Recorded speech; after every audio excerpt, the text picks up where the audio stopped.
რა სხვაობაა ციფრულ მარკეტინგსა და SEO-ს შორის და რატომ არის SEO ყველაზე კარგი მარკეტინგის მეთოდი?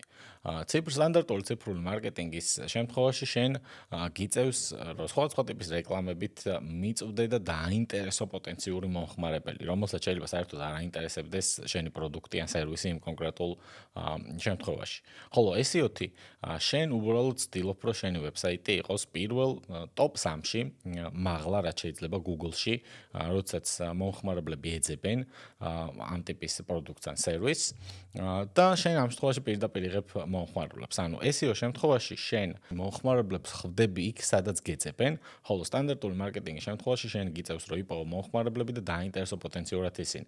ამიტომ SEO-დან მიღებული ტრაფიკი ყოველთვის ბევრად უფრო მაღალხარისხიანია. გრძელვადიან პერსპექტივაში მასში ინვესტიცია მომგებიანია და კონვერტაციის მაჩვენებელი SEO-დან მიღებულ ტრაფიკს ბევრად უფრო მეტი აქვს, რადგან მომხმარებელს უკვე აქვს მოთხოვნა და ის უბრალოდ ეძებს შესაბამის პროდუქტს, სერვისს ან მიმწოდებელს მის მოთხოვნასთან დაკავშირებით.